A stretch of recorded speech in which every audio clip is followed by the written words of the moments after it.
Assalamualaikum warahmatullahi wabarakatuh. Kembali bersama Mr. Didik dalam mata pelajaran ilmu pengetahuan alam tema 4 tentang kegiatan pelestarian sumber daya alam. Ini masuk dalam pembelajaran subtema 1.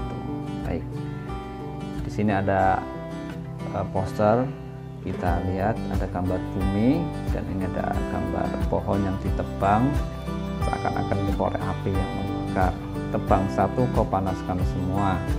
Artinya satu pohon ini sangat berharga ya untuk kehidupan makhluk hidup, terutama manusia. Satu pohon kita tebang itu sangat merugikan, sehingga begitu tebang satu maka harus diganti dengan satu pohon yang baru. Yang sebelah sini pollution chaos ya, ada sampah plastik. Di sini membentuk pistol, ini ilustrasi. In 2015 pollution killed 9 million people in the world. Ya, kalian tahu artinya? Ya, artinya di tahun 2015 polusi telah membunuh 9 juta orang di dunia ini. Selanjutnya di sini ada lagi poster bertuliskan Stop Acid Rain. Ini artinya apa? Hentikan hujan asam. Ya, caranya gimana? Prevent deforestation. Jadi cegah penggundulan hutan ya, atau penebangan hutan besar-besaran. Penebangan hutan tanpa aturan atau tidak bijak bisa menyebabkan hujan asam, karena karbon dioksida atau CO2 ini tidak bisa dinetralkan menjadi oksigen karena sedikitnya pohon, sehingga karbon dioksida ini membumbung ke angkasa, terkumpul di awan, bercampur dengan air yang di situ. Ketika hujan turun, dia membawa asam. Jika terkena kulit, maka bisa menyebabkan kanker kulit. Mengerikan bukan? Kita akan bicara tentang kegiatan pelestarian sumber daya alam. Baik, di sini kalian lihat ada gambar apa? Ya, yang fokus di sini adalah gambar sungai. Betul, iya sungai ya. Bagaimana melestarikan sungai? Kira-kira satu, lestarikan hutan yang ada di hulu sungai ya, di ujung, di atas. Ini lestarikan hutan supaya sungainya tetap lestari, tetap bersih. Yang kedua, tidak buang air di sungai, air kecil maupun air besar ya. Dalam jumlah besar apalagi ya, itu akan mengotori sungai. Tidak buang limbah di sungai, limbah rumah tangga, bekas masak, bekas cuci, ataupun bahkan yang lebih mengerikan lagi limbah pabrik ya. Tidak menggunakan zat kimia saat mencari ikan di sungai. Yang kelima, tidak membuang zat antiseptik dan pembasmi bakteri di sungai karena akan membunuh hewan-hewan yang ada di sungai seperti ikan dan lain-lain. Yang selanjutnya gambar apa ini? Ya, ini ada sungai, ada beberapa pohon di sini, ada juga ya di sini gambar tanah. Ya, di sini tanah. Bagaimana melestarikan tanah? Yaitu yang pertama, tidak membuang limbah di tanah, termasuk plastik ya. Plastik ini tidak bisa diurai, menyebabkan tanah menjadi rusak.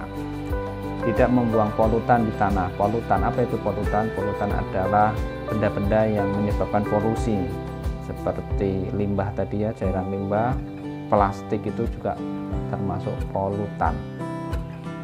Yang ketiga, cara melestarikan tanah yaitu dengan reboisasi atau penghijauan, penanaman hutan kembali. Kita bisa lihat di sini, kalau di sini ini ada tumbuhannya, ada pohon di sini, ketika terkena hujan deras, banjir, ini bisa longsor dan hanyut. Berbeda ketika misalnya yang berada di sini ini ya, banyak pepohonan di sini, maka tanah akan lebih kuat karena diikat oleh akar pepohonan. Yang keempat, lestarikan cacing tanah, karena dengan adanya cacing tanah akan menyebabkan tanah menjadi gembur dan subur. Yang kelima, gunakanlah pupuk alami, karena jika menggunakan pupuk kimia berlebihan juga akan merusak tanah.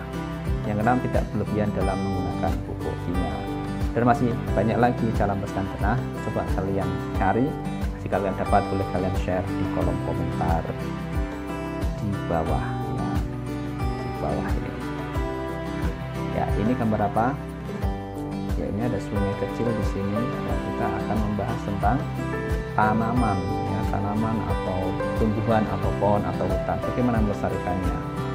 Satu, dengan revitalisasi itu sendiri, menanam kembali, ya, menjaga habitat yang ada di hutan. Apa itu habitat? Habitat adalah tempat tinggal makhluk hidup, ya, hewan maupun tumbuhan. Yang ketiga, tebang pilih, ya. Tebang pilih ini maksudnya tidak asal pohon ditebang semua.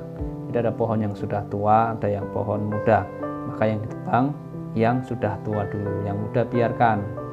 Nanti ketika yang tua sudah ditebang, kita tanam tanaman yang baru lagi. Nah, pohon muda tadi sudah tua baru boleh ditebang dan ditanamin pohon. Begitu terus selang-seling, ya. Yang keempat, mencegah kebakaran. Jangan sampai terjadi kebakaran di hutan karena akan merusak ekosistem, merusak habitat, dan pohon itu juga akan habis. Yang kelima, tidak merusak tanaman. Yang keenam, tidak membuang sampah di hutan. Daur ulang sampah plastik, ya, karena sampah plastik ini merusak tanah, tidak bisa diurai sehingga tanaman juga tidak bisa tumbuh dengan subur. Yang kedelapan, kelola tanah yang tandus. Dikelola, diolah, dicangkul, dibajak, ditanami, disiram, diberi pupuk sehingga kembali hidup dan lain-lain. Coba kalian boleh cari bagaimana cara melestarikan tanah, boleh kalian share. Nah, oke, ini gambar apa? Ada gambar semak di sini, ada gambar pohon, tapi kita sudah membahas tanaman tadi. Nah, ini pohon ini kenapa dia melengkung ini? Karena tertiup angin, ya. Kita akan bicara tentang udara. Bagaimana melestarikan udara? Karena udara ada udara bersih, ada juga udara yang kotor. Satu, mengurangi penggunaan alat yang menyebabkan polusi, ya, penggunaan kendaraan bermotor yang terlalu banyak dengan bahan bakar solar misalkan, itu juga bisa menyebabkan polusi. Yang kedua, menyaring asap pabrik atau industri sebelum dilepas ke angkasa. Disaring dulu sehingga yang dilepas ini bukan asap yang berbahaya, ya, untuk mencegah penyemaran dan hujan asam tadi, rain acid tadi, ya. Karena kalau asap pabrik membubung ke angkasa bercampur dengan air hujan yang masih ada di awan akan menjadi asam. Ketika hujan, terjadi hujan asam. Jika terkena tanaman, tanaman akan mati. Jika terkena besi, besi akan keropos. Jika hujan asam ini terkena kulit, akan terkena kanker kulit, ya, ngeri. Yang ketiga, hindari penggunaan bahan bakar batu bara, ya. Kalian lihat kalau di TV itu ada pertambangan batu bara, maka sekelilingnya penuh dengan asap dan debu, mengerikan sekali. Yang keempat, jaga tanaman, jaga hutan, ya. Dan masih ada yang lain, boleh kalian cari informasi tentang bagaimana melestarikan udara supaya tetap bersih. Baik, setelah kalian belajar lewat video ini, silahkan kalian buka buku tema 4 subtema 1 halaman 16 dan kalian kerjakan tugas yang ada di situ dan tidak perlu dikumpulkan. Cukup sekian pelajaran IPA kali ini. Lain waktu disambung lagi. Assalamualaikum warahmatullahi wabarakatuh.